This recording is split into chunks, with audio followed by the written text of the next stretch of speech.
मित्रों नमस्कार। आपका बहुत बहुत स्वागत है। मित्रों, आज इतिहास बन गया है। राज्यसभा ने भी महिला आरक्षण विधेयक यानी नारी शक्ति वंदन विधेयक को सर्वसम्मति से यानी बिल के खिलाफ एक भी वोट नहीं पड़ा। 215 वोट पक्ष में पड़े और विपक्ष में कोई वोट नहीं पड़ा।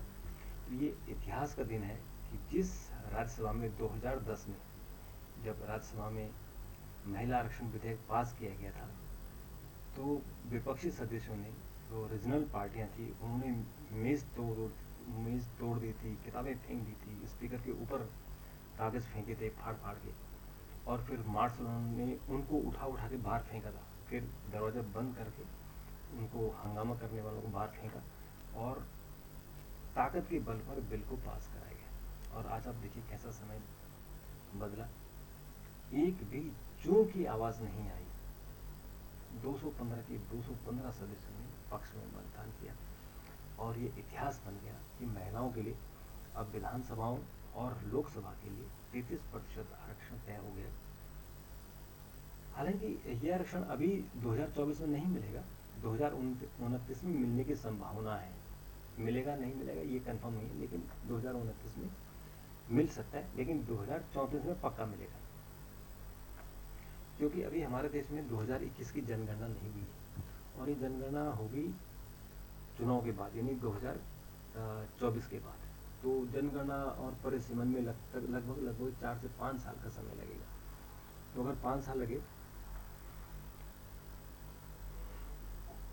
तो 2029 में महिला आरक्षण लागू हो भी सकता है, अगर जल्दीबाजी हुई और बहुत तेजी से परिसीमन आयोग ने काम किया और जनसंख्या के हमारे पास आंकड़े आ गए, तो डिलिमिटेशन हो जाएगा, तो 33% आरक्षण मिल जाएगा। नहीं तो 2034 तक इंतजार करना पड़ता। तो इसलिए एक हर्डल, जो पहली बाधा थी कि पहले कानून तो बने, तो कानून अब पास हो गया और ये राष्ट्रपति के पास जाएगा, राष्ट्रपति से साइन करेंगे, फिर ये वापस लॉ मिनिस्ट्री में आ जाएगा। अब लॉ मिनिस्ट्री इसको जिस दिन नोटिफिकेशन करेगी उस दिन से 15 साल के लिए ये आरक्षण लागू हो जाएगा। यानी अगर 2029 में इम्प्लीमेंट होगा तो 15 साल बाद, यानी करीबन 44 में जब फिर वोटिंग होगी तो तब ये लागू रहेगा। लेकिन जब जो आरक्षण एक बार लागू होता है कोई हटा नहीं पाता है, किसी की हिम्मत नहीं है इस देश में, क्योंकि देश राजनीतिक देश है, वोट बैंक की राजनीतियाँ होती है। जब SC ST आरक्षण हुआ था 1952 में, तो ये 10 साल के लिए हुआ था, 1962 तक चलेगा, फिर 10 साल में इसको हटा देंगे। लेकिन आप देखिए किसी की हिम्मत है क्या हटा सकता है, बल्कि उसमें इजाफा किया गया। SC ST OBC इसमें जोड़ दिया गया, फिर इसमें मुस्लिम जोड़ दिया गया, फिर इसमें अगड़ा जो अपर कास्ट है वो भी जोड़ दिया गया। तो आरक्षण की संख्या तो 50% से भी अधिक होगी। तमिलनाडु में तो करीबन 70% हो गई। तो इसलिए एक बार आरक्षण हो जाए तो वो कभी जाता नहीं है। लेकिन महिलाओं के लिए आरक्षण बहुत जरूरी था, क्योंकि 50% आबादी है, तो उनकी संख्या नीति निर्माण में भी 50 ही होनी चाहिए। तो 50 ना हो, कम से कम 33 हो जानी चाहिए। 50 जो हमारी पंचायत है, नगर निगम है, पंचायत है, उनमें 50% है। तो आज ये बहुत बड़ा इतिहास का दिन है, ऐतिहासिक दिन है। इस इतिहास में आज भारत ने इतिहास बनाया है। और इसमें लोकसभा में जब ये पास हुआ था तो दो लोगों ने, यानी जो OBC की पार्टी है AIAMIM, इस पार्टी के दोनों सांसदों ने, यानी OBC और उनके साथ हैं जो, उन लोगों ने के खिलाफ वोट डाला, क्योंकि उनका कहना है कि इसमें OBC नहीं है और मुसलमानों के लिए भी आरक्षण नहीं है। ये उन्होंने इस तरह से इसकी डिमांड रखी और उन्होंने इसका। और मित्रों, इसके अलावा आज राज्यसभा में 2 चीज़ें अच्छी देखने को मिलेगी। जैसे जो सभापति हैं उन्होंने कहा कि आज का संचालन केवल महिलाएं करेंगी।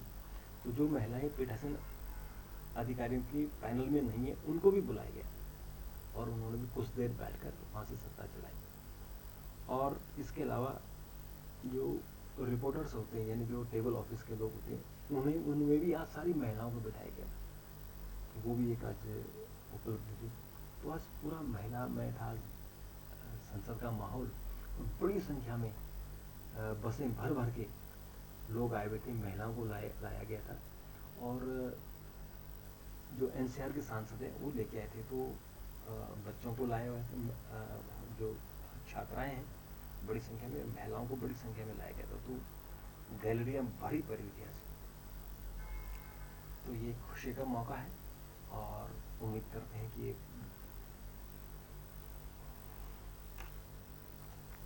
कानून जल्दी लागू होगा तो इसका ज़्यादा से ज़्यादा फायदा महिलाओं को मिलेगा। और मित्रों, आज अपोजिशन ने यही कहा कि इसमें ओबीसी को भी शामिल करना चाहिए, क्योंकि ओबीसी 60% है, तो उनको भी आरक्षण देना चाहिए। पर जो बाहुल है, जो बहुमत में, उनको आरक्षण किस बात की। तो इस तरह से आज नारी शक्ति को 33% ताकत मिल गई है। मित्रों, आज एक और खबर है, बड़ी भयावह खबर हुई है कि कनाडा और भारत के बीच के जो संबंध है उनमें बड़ी खटास आ गई है। और कनाडा से जो भारत आने वाले लोग हैं उनको वीज़ा पर सरकार ने रोक लगा दी है। लेकिन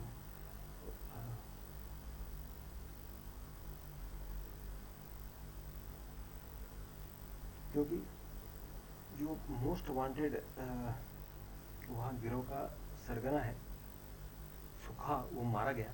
और उसमें ऐसा आरोप लगाया गया कि उसमें भारत में जो एक गैंग है, गोल्डी गैंग, उसने मरवाया है। और उसके पास से संबंध ऐसे खराब होते चले गए कि वहाँ का एक जो पॉप रैप गायक है उसका उसका कार्यक्रम भारत ने रद्द कर दिया। और इस तरह से जो वहाँ खालिस्तान आतंकवादियों को वहाँ जो ट्रूडो सरकार सपोर्ट कर रही है वो बड़ा खतरनाक है। तो इसलिए भारत में आंख दिखाना बहुत जरूरी था, उससे संबंध खत्म करने जरूरी है। लेकिन वहाँ हमारे जो बच्चे हैं वहाँ पढ़ाई कर रहे बड़ी संख्या में कनाडा में। और कनाडा में चूँकि दूसरी लैंग्वेज वहाँ पंजाबी है, तो भारतीय का बोलबाला है। तो वहाँ भारत जो सिख है वो 93% है वहाँ पर। जो हिंदू है, हिंदू भी उसमें 93% का, जो टोटल जो भारत के लोग हैं उसमें 93% सिख है और बाकी हिंदू है। तो ये बड़ा एक माहौल ख़राब वहाँ हो रहा है। और अब डर है कि जो हमारे बच्चे वहाँ पढ़ रहे हैं उनके साथ कोई अनहोनी ना हो, वहाँ कोई उनके खिलाफ अभियान न चले। तो मुझे लगता है कि मोदी सरकार इस बारे में बहुत सोच रही होगी। और मित्रों, आज राहुल गांधी ने चुनाव की ही तैयारी के सिलसिले में आज दिल्ली के आनंद विहार में जो रेलवे स्टेशन है वहाँ गए। वहाँ कुली बने, कुली नंबर 756। और कुली की ड्रेस उन्होंने पहनी, सिर पर उन्होंने आटे की सूटकेस उठाया और चले। और उन्होंने बड़ी अच्छे से बात की। वहाँ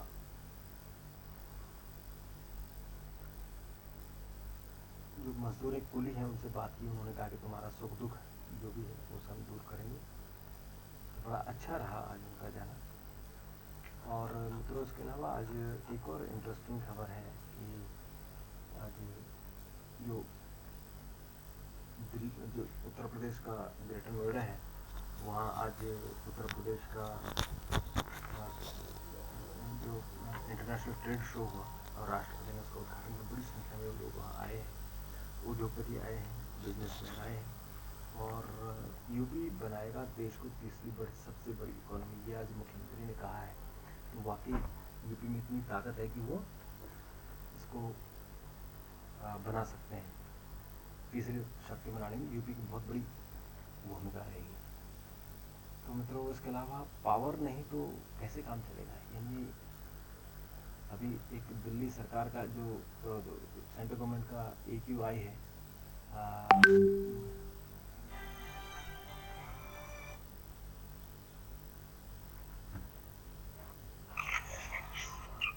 यस भाई साहब।